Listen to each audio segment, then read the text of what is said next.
Сәлем достар, бүгін біз сіздерге әдеттегідей уәде бергендей BB Chrome тоналкасының оригинал және подделка түрін қалай ажыратуға болатындығын үйрететін боламын. Негізі ажырату қатты қиын емес, бірақ білмейтін адам алданып қалуы әбден мүмкін. Алдымен менің YouTube каналыма тіркеліп, колокольчикті басып, лайк пен комментарийлеріңізді аямасаңыздар деймін. Бұл тоналка басқа тоналкалардан қандай айырмашылығы бар және қандай теріге қолдануға болады деген сұрақ болады барлығында да. Бұл тоналка барлық теріге болады, барлық теріге кете береді, майлы теріге де, құрғақ теріге де. Және де құрамында отбеливающий эффект бар. И көктемгі жазғы күннің сәулелерінен қорғайтын максималды түрде SPF 50 бар. Және де бұның құрамында уходовый беттің терісіне керекті витаминдердің 4 түрі табылады. База ретінде қолдануға болады. От-машин эффект бар. Бірнеше түрлі эффекттің барлығы бір BB Chrome'нан табуға болады. Ал бағасы жағынан қатты қымбат емес оригиналдың өзі. Дәл қазір негізінде біздің магазинімізде 30% скидкамен 1800 теңге алуға болады. Енді BB Chrome бұл тоналкамен BB Bergamo деген тоналка бар. Көпшілігі сонымен шатастырып жатады. Негізі ол BB Bergamo деген түрі негізі 2 есе қымбат жүреді. Ол туралы келесі видеоларда мен сіздерге толық түсіндіріп айтатын боламын. Ал енді қазір айырмашылығын түсіндіретін боламын. Ал кеттік достар. Мына қолымда оригинал тоналка, мына қолымда реплика тоналка. Оригинал тоналканың негізі коробкасы кішкене қызғылыштау, ал реплика тоналка сарғыштау болып келеді.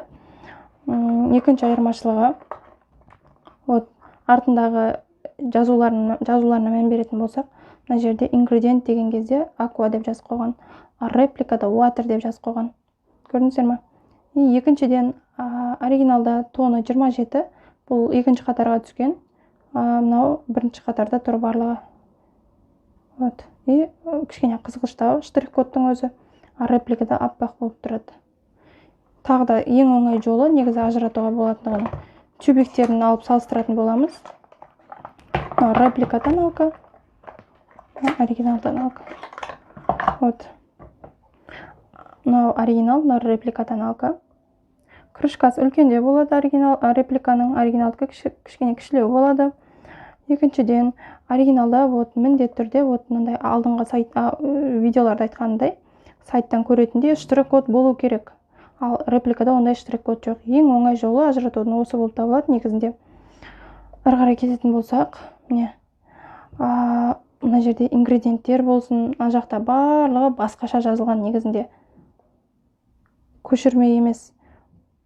Бірдей сияқты ұқсап тұр, бірақтан да басқа ингредиенттер жазған. Значит, олардың құрамы дұрыс емес деген сөз. Негізі реплика тоналканы қолданған кезде көпшілік қыздардың терісіне проблемны қожаларға әсіресе угри қатты шығып кетеді. Содан воспаление пайда болады беттерінде. Сол үшін тек қана негізі оригиналын қолданғандарыңыз дұрыс.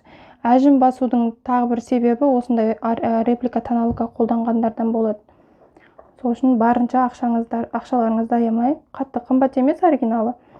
Оригиналды қолданған дұрыс деп ойлаймын. Достар, бүгінгі ақпарат сіздерге ұнаған болса, достарыңызбен бөлісіп, лайк, комментарийлеріңізді қалдырып кетсеңіздер, ала бұйыртса басқа келесі видеоларда басқа да косметикалардың қалай оригинал репликасын ажыратуға болатындығы туралы үйрететін боламын. Аман сау болыңыздар.